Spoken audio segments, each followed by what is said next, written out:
Give the gift of a delicious burger from Bulldog Burger, a soup and sandwich from Sweet Pepper's Deli, appetizers and cocktails from The Grill, or even a wood-fired steak from Harvey's.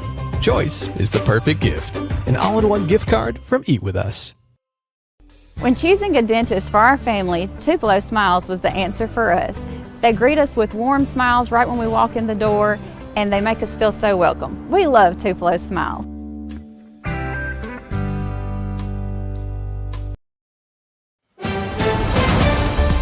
Mississippi's trusted weather experts. This is Mississippi Live Weather at 6. Welcome into Mississippi Live Weather at 6. I'm Chief Meteorologist Matt Loppon here from the Room to Room Weather Center on what has been a pretty, mild day comparison to where we have been, not in comparison to where we're going. A lot of mild days ahead looking over the course of the next week. But one big drop between now and that Christmas holiday. We'll time that out for you coming up as well here in just a couple of minutes. Thank you so much for joining us here. Again, some rainfall is on the way for the middle part of the week. And I think tomorrow we'll have limited shower chances, better ones by Thursday, and maybe even a couple stronger thunderstorms mixing in with that. We'll discuss that in more detail here in a couple minutes as well. Storm chances do increase though, but I think they're probably more limited in our area than other spots close by. We're pinpointing that in more detail as we have one more deep drop before Christmas. And then I think much milder temperatures by that holiday. We're looking toward that and just how warm and how that compares on our extreme weather index coming up here in a couple minutes, because we're way above normal as we get closer to that holiday.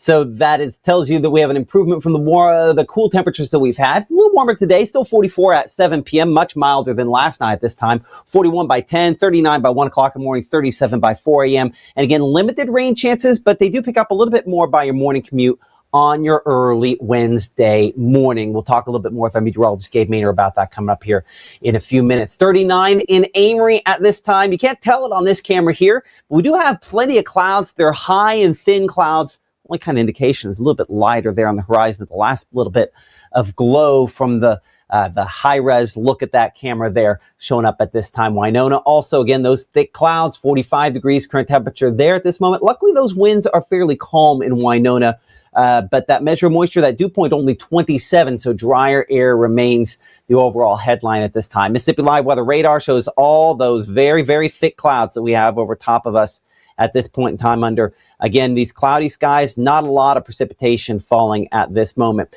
We do have, as you can see, back to the west of us, a bit of moisture showing up back into Texas and out there on the plains. This largely associated with this brown line here.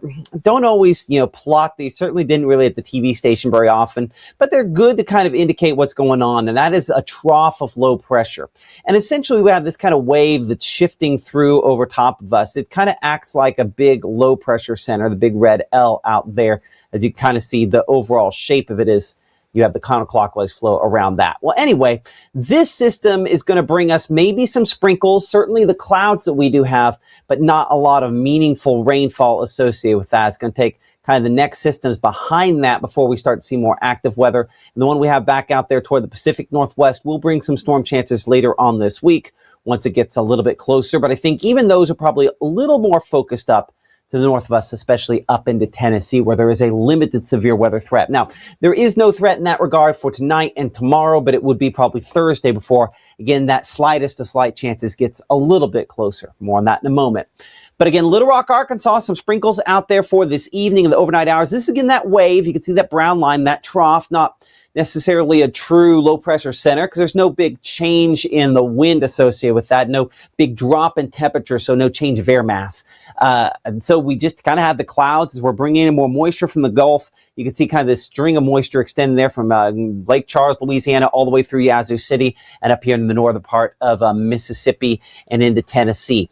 That starts the process of priming things so that we have more moisture available, so that we have a better chance for some showers and thunderstorms by later this week as a front, a legitimate front moves in, and they will have much cooler temperatures behind it as well. We're looking at that drop in a couple moments coming up as well. Next 24, though, we're 36 for that AM temperature on your Wednesday, 43 by 9 a.m. I keep the rain coverage around 20% or so on there. I'm going to bring in our meteorologist, Gabe Maynor, here for just a second in the Room to Room Weather Center back there in the studio. And Gabe, one of the things I'm looking at on this here, we start talking about some of those rain chances there. Not terribly impressive, right? 20% or so. We're owing that to the drier air, right? Exactly. And I think that if it was a more saturated forecast, you could up that to 30% coverage. But like you were talking about at the 5 o'clock broadcast, a lot of that just not reaching the surface. Going to be more of a light rainfall than even a moderate or heavy rainfall. So I love talking about the windshield wiper settings and how that can dictate our forecast. I would say level 1 on the dial. And I think that's the highest part that we'll get with this. Yeah, I mean, the extra delay, right? Exactly. You can have some room to kind of accumulate those drops before it becomes a bigger issue. But yeah, not too bad at all. A bit more tomorrow, thankfully. We're mid-50s on the way for tomorrow afternoon, so that's an improvement there. And those southeast winds, again, we'll talk about this more detail coming up here in a few minutes. Those start bringing in more rainfall chances. We're looking at that forecast, looking toward your Thursday and bringing that down to more details. Mississippi Live Weather continues here from the Room to Room Weather Center right after this. The number one reason insurance denies roof claims is not what you think. Insurance companies aren't denying your claim because you don't have damage. They're denying it because they don't have documentation. This is why we use drones, AI technology, satellite imagery, and just good old roofing experience to document everything that might be wrong with your roof. You as a homeowner need a roofer with documentation standards. Call Absolute Restoration. Let us come and inspect, document, and present. As a bankruptcy firm, Mitchell, Cunningham & Bowling realizes many people are worried about their finances. We're here to guide you through the next steps to restart your life with easy video appointments. New clients don't have to leave home to get information about becoming debt-free. Also, convenient in-office appointments are available at the low cost of $340 upfront for a Chapter 13. You can be on your way to being debt-free. Contact Mitchell, Cunningham & Bowling today or visit our website at mcdebtfree.com. We are here to help you. This portion of Mississippi Live Weather is presented by Little's Jewelers. Right now, from the Room to Room Weather Center, here's Mississippi's Chief Meteorologist, Matt Lovehon.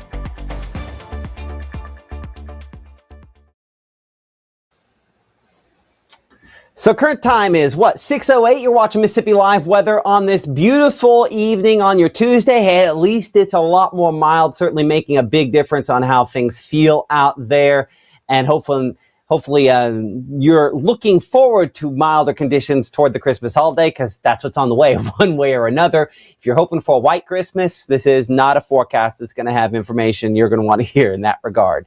But again, West Point out there this evening, we are dry, we are clear. Again, appreciate the North Mississippi Storm Chaser for us to use a lot of these cameras. This one, though, coming from the Mississippi State University. We are 46 degrees at this time in Starkville, coming in about 27 for that dew point. So the air is pretty dry out there at this point, and we expect that drier air under the cloudy sky is going to eat into some of the rainfall chances that we have on the way for eventually tomorrow. And our camera here in Tupelo looking out this evening with, again, those clouds, but a lot of folks out still doing the shopping as we get closer to the Christmas holiday. And again, appreciate Mitchell, Cunningham Bowling for sponsoring our Tupelo Tower Cam at this point in time. Day planner for your Wednesday. We'll start off at 36. We're 51 by noon. Again, rain coverage 20, maybe 30%, mainly light, largely gobbled up by that drier air closer to the surface. The 56 is pretty much right on what we expect for this time of the year, which tells you the 60s. We got plenty of those in the extended forecast. Not just above normal, but way above normal. And we'll look at that in more detail here in a moment. Certainly, as you can see toward next week, look at these climbing temperatures. I mean, one of these does not look like the rest. And this is good data. Only 40s, maybe low 50s for highs on your Friday. The one and only front that's going to sweep through, bring us better rain chances, even some storm chances, does have some cooler temperatures behind it. It's just not long-lived. That's why we're back in the 60s by Saturday, mid-60s by Sunday. We do have some rain chances, even in the extended forecast here, as we're kind of priming the atmosphere with slightly better chances. But at this point, looking ahead toward your Christmas holiday, we expect it to be one that hopefully is in great shape for most travel across the regions. Christmas Eve, we're 67 for the high, and yeah, that's right. We're going 70 degrees for the projected high temperature for Christmas Day. Again, we're still a little ways out. We will adjust as we get closer, but this is not going to flip-flop and have actual snow by the time it gets here. It's either, are we talking 60s or 70s? God forbid warmer. It'd be really pushing it. But certainly, we are going to definitely be way above normal for this upcoming Christmas holiday, which is what we more often than not expect, as opposed to really cold weather for Christmas or snowfall for that matter. We're always much, much more likely to see tornadoes on Christmas than we are to see snowfall, unfortunately, for folks that would like to see that snowfall.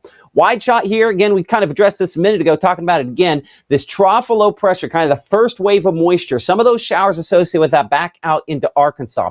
And if we come in a little closer on those, you'll note that, I mean, even there where there's more moisture, only maybe one spot where we have moderate rainfall. This is pretty light stuff as it moves into our area overnight and in the first part of tomorrow. That's why 2, 3 o'clock in the morning, maybe some sprinkles out here in the Mississippi Delta, Clarksdale back toward Holly Springs or Ashland there. We're looking at 6 a.m. So as you start the day, don't at all be shocked if you have some raindrops on the windshield.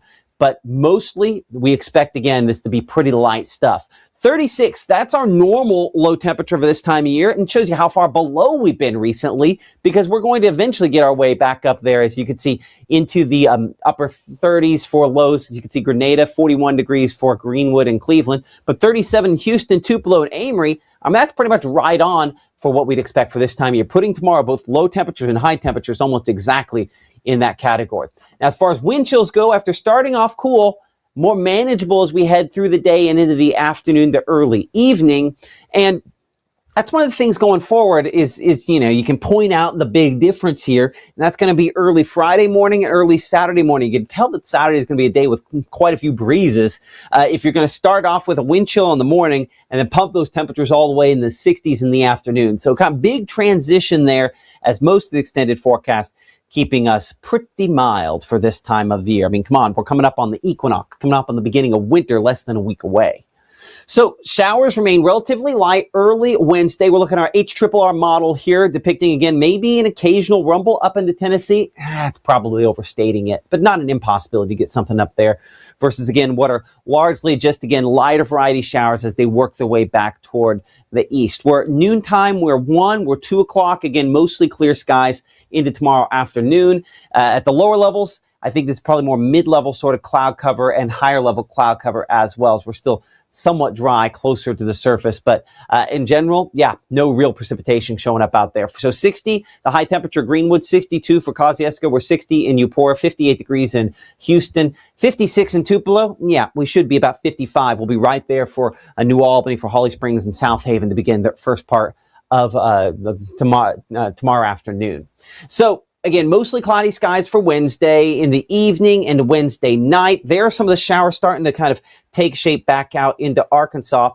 That next storm system we are alluding to back out here toward the Midwest and can, again, dragging down some colder air with it. Then this is kind of the next batch of colder air that will slide in as we head into your, in particular, we head into your Friday is when we'll kind of see the biggest impacts with this there.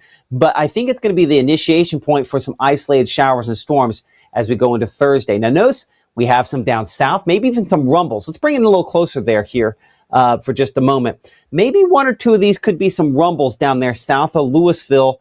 This is kind of on the northern edge of some of the returning moisture. We don't have a ton of upper level lift with this over top of us. But I think down there to the south, closer to the coast, if you have some plans, maybe taking it down to South Mississippi, not impossible to get 1 or 2 of those to be somewhat heavier down that direction. Low temperatures, notice the difference here. This would have been high temperature territory yesterday. We're beginning temperatures on Thursday at around 52 Belzona, Greenville, Cleveland at 51, 47 Oxford, 46 in Houston, Tupelo, and Amory. Normal's 36, so 10 above that. 10 above where we'll be tomorrow morning for Thursday morning. And that's that moisture coming in. But if these numbers were, say, upper 50s, lower 60s, we'd be much more primed for storms. I think that's one of the things that helps us out on severe weather threats. I just don't think we have enough moisture, lower level instability showing up. Now, again, a couple rumbles there, not an impossibility. And we are dealing with the slightest or more limited severe weather risk up to the north. But as we look here toward noontime on your Thursday, showing some showers there, Olive Branch back toward Sardis, maybe a couple rumbles intermixed with that there. You can see we change over from our HRRR model to our strike model, which is unimpressed compared to where that other projection was. That pointed out to say that even tonight at 10 o'clock, Gabe looking at the 0Z models, as we call it, or the late evening models on the HRRR model. He'll be able to project that out through the afternoon on Thursday. It's not impossible. That comes in with heavier than what Strike here is indicating. So I would say there still remains a limited severe weather threat on Thursday for our area, though probably a little greater. And you can kind of see that here looking at the model. Probably a little greater down here, South Alabama to the Florida Panhandle, or up into Tennessee than it will be for us. The Storm Prediction Center, Norman, Oklahoma, placing the zones up here into Tennessee is the most likely spots to possibly see some severe weather threat.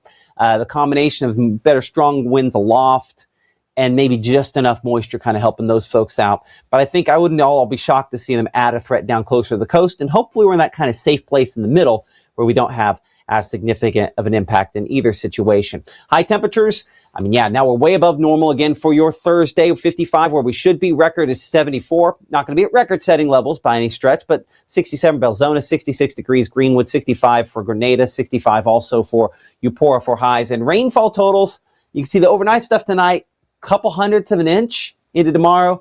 And then even when you add in the Thursday chances, at least on our strike model here, we're looking at, again, maybe a couple tenths of an inch of rainfall, heavier if we get some thunderstorms. But again, that model doesn't show much in the way of thunderstorms, so we shouldn't at all be shocked if we have more limited amounts there on that version of Futurecast. So strike model here, again, showing those showers kind of exiting to the east by Thursday evening, moving away. And then behind this, we have a lot of cold air, high pressure kind of settling in with that cold air, and that gets those temperatures dropping for us. It's drier air as well, colder, drier, obviously.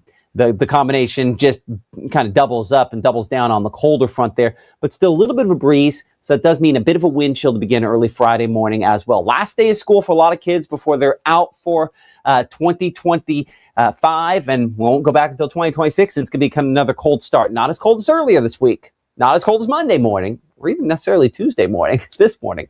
But we'll be low 30s again to maybe mid 30s out there. Macon, about 33 Houston, Bruce, 30 degrees in Corinth, and 30 in Boonville. Wind chill temperatures, more like the upper 20s to maybe low 30s for early Friday morning. So, not extreme, but obviously cool. 7-day forecast. We're at 40% on that coverage of rainfall. And yes, there will be some rumbles mix again. So way above our 30-year average at 55 for your Thursday. We're 48 for Friday. That is the cold day.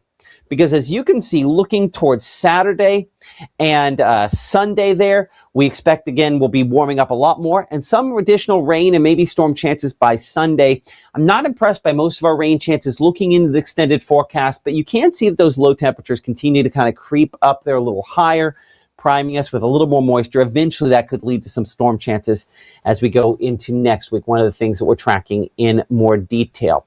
Before we go on this broadcast, and I'll let Gabe know behind the scenes so we can get some of those merry and bright pictures in here for just a second. I want to remind you that as we're thinking about Christmas gifts, one thing to consider is weather call. It's a safety gift. It might not be the sexiest gift that you can give somebody, but the cool thing about it is it protects them for the entire year from severe weather, because there's two things you can do that protect yourself as we go into, again, winter and spring severe weather season. Luckily, we haven't had much of a fall one, knock on wood.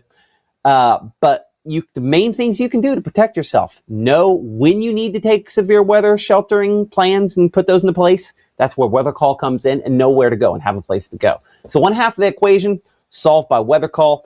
For $15, you can take care of grandma, you can take care of the kids, you can grandkids, and make sure that they know at least that bad weather's coming for them. It'll be my voice delivering that phone call message, letting them know that they're in danger, if that's something that ends up happening, and they are in danger. It'll only call them if, of course, that weather is bad. If tornadoes are confirmed, it'll call them back. And again, if there's a devastating flash flooding, another way as well. But something I have for my family, something we recommend. And this time of year, when we're thinking of different stocking stuffers, could be one really good one for that. Okay, your merry and bright pictures from our weather watchers across North Mississippi coming up here in 60 seconds as Mississippi Live weather continues here. We're also looking ahead and looking at the extended forecast toward Christmas and some of the other components that come into play with that. How extreme does it get? As Mississippi Live weather continues here from the Room to Room Weather Center right after this. March 24th, 2023 was a normal Friday. We knew the weather was not good, but we needed to take shelter, and we didn't have shelter. My husband and almost 2-year-old daughter, Ethan and Riley, they did lose their lives in the storm. we're still recovering from it. We'll always be recovering from it. Matt Lawpon cares about the community. He's not just there to collect a paycheck. I feel like Matt Lawpon has proven himself trustworthy. Hear that? That's the sound of your life. But every time you drive after drinking, the music gets drowned out. Buzz driving is drunk driving.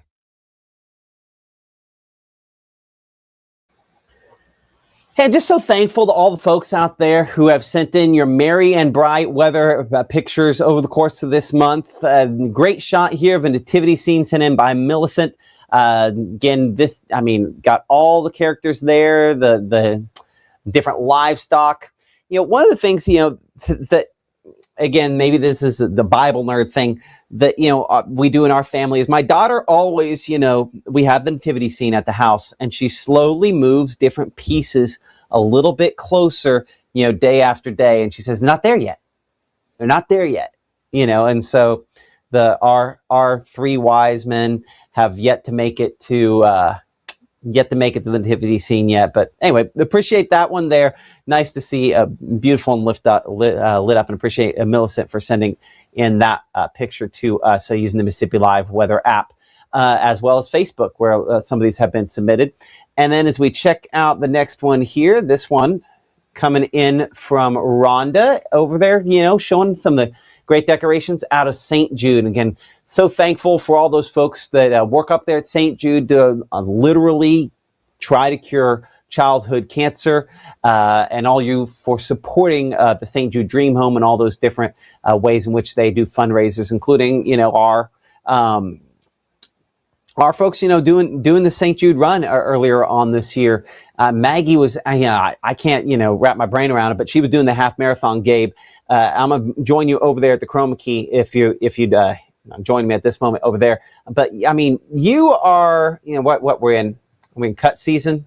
What season we in? Bulk season. You got to bulk up for winter. So this is not the running time of year, but I will say that my cut season went a little bit low, or light, should I say. So I'm still extending cut season. So it's okay for all the runners out there to keep running into the winter season. So.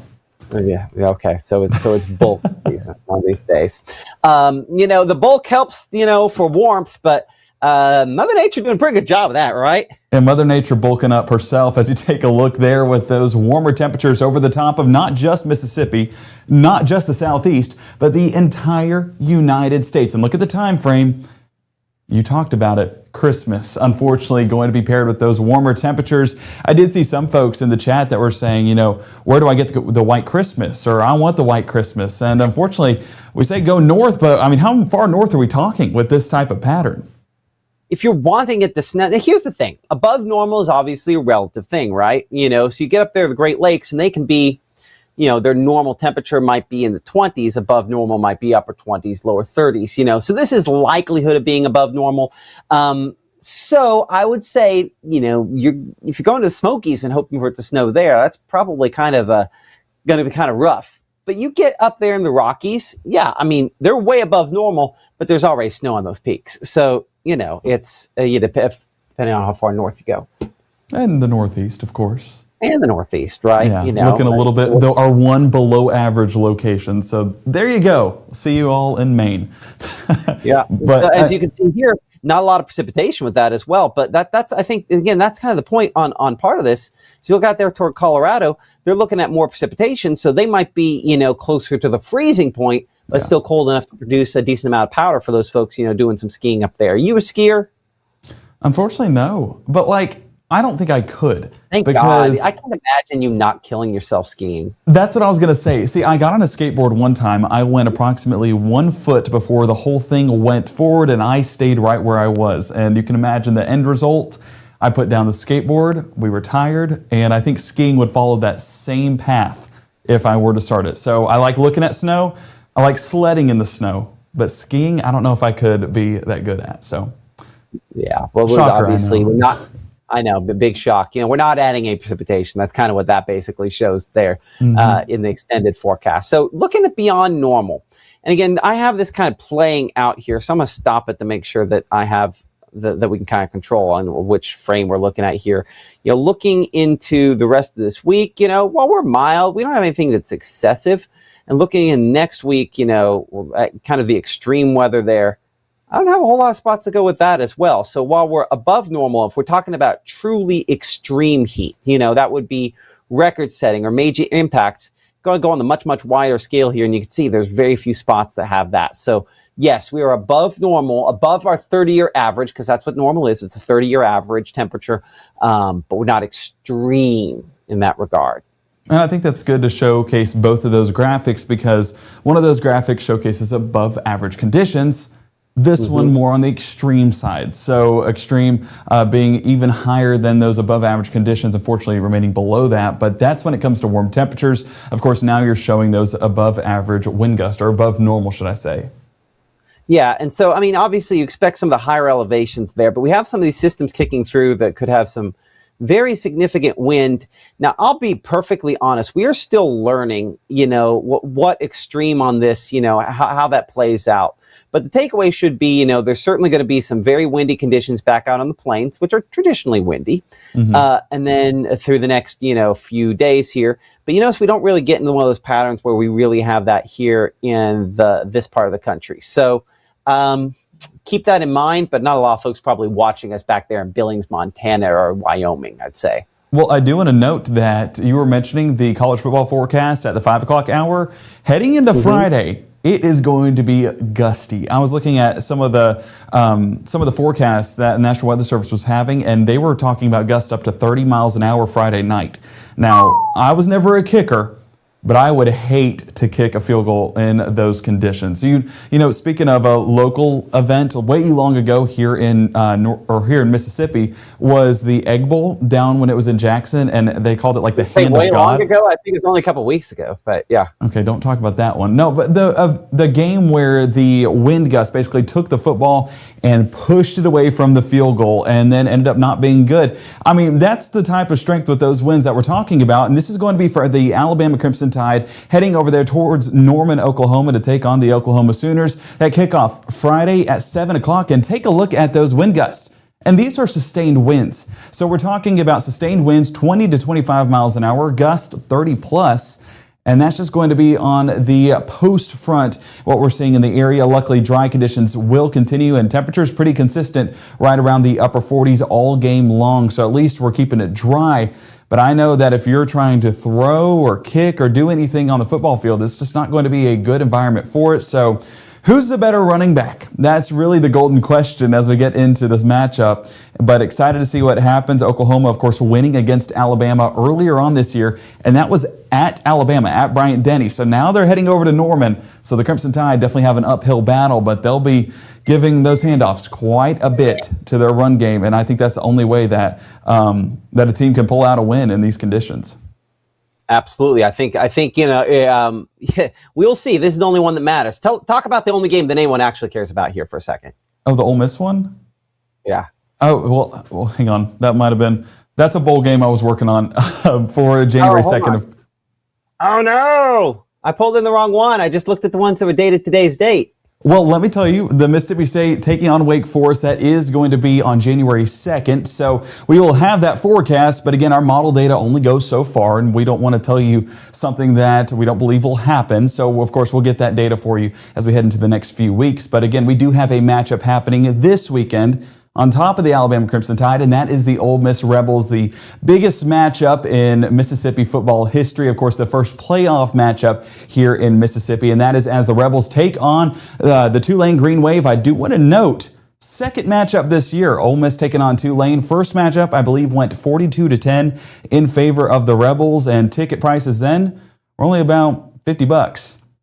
If you look at ticket prices now, it might be a little bit steeper because it is the playoff. So if you're looking out there to head out and cheer on the Rebels, it's going to be a superb forecast. Not going to be overly breezy, but those gusts, 5-10 miles an hour, going to complement those warmer temperatures well, with 61 degrees first play, 58 by halftime, and 50 towards that final snap. Abundant sunshine all day long, and those breezes complement with those warmer temperatures. That is a perfect forecast in the Grove for tailgating, and then at the game there in the Vaught. Should be a great matchup, but Ole Miss, if history repeats itself, is going to be in good shape, and they hope to take home not only the first playoff matchup here in Mississippi, but the first playoff win here in playoff history here in the Magnolia State. So, Matt, it's going to be a fun one this weekend. Excited to see what happens. I'm hoping that, history repeats itself because, I am a Bulldog. My wife, she's a Rebel. So, of course, we root for all Mississippi schools whenever it comes to events like this. So, yes, this weekend I will be an honorary Rebel to, of course, support her, but of course, support Mississippi. This is huge for the state.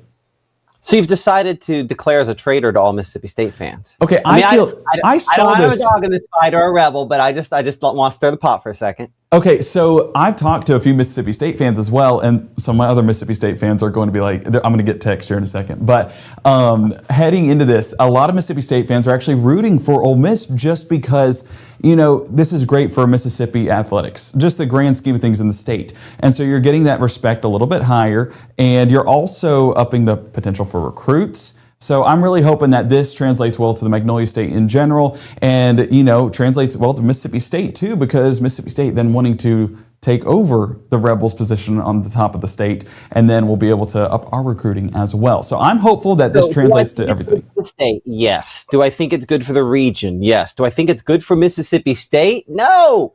No, there are only so many recruits to go around. There's only so many people that you'll convince to come to the Magnolia State or stay in the Magnolia State.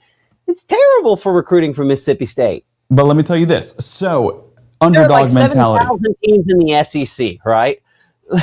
But the underdog mentality, if you're wanting to take down the top team, think of Auburn and Alabama. Folks head to Auburn because some of them just want to beat Alabama. Why can't that be the same case here? So I think that there's a way that both sides benefit. It's a symbiotic relationship. And then we're able to both have a great football team. We take over the playoffs. Both teams make it next year. And bada bing, bada boom. Watch out, Magnolia State. We are taking over college football playoff. Just say it. You want Mrs. Maynard to be happy. Of course. Happy wife, happy life. That's the real reason. Of course. Gabe will be back, hopefully with both happy wife, happy life, happy forecast coming up at 10 p.m. here from the Room Weather Center with the very latest on, in particular, some of those rain chances we have a little later on this week and just how deep that cold drop gets as we get closer to the Christmas holiday. Appreciate you, Gabe. Just needling you a little bit. And appreciate everyone. Ole Miss, Mississippi State, Southern Miss, or in my case, Kansas, in my wife's case, Texas Tech fans. Hey, Texas Tech now, give them some respect. I mean, best team that money can buy, right? Exactly. Nobody spent more money than Texas Tech did this year, as long as you don't count, coaching fired coaches. And there's a few folks out there that maybe spent some more money if you add that in. Anyway, less sports, more everything else coming up tonight at 10 here from the Room Weather Center. We'll see you then.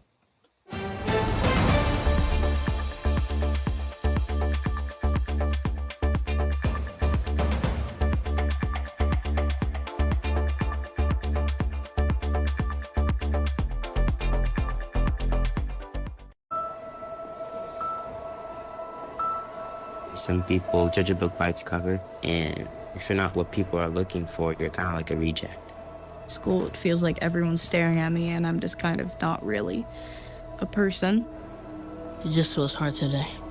Nobody was listening to me. Try to understand me more, and I'll try to do the same. Listening is a form of love. Find ways to support your kids at soundedouttogether.org.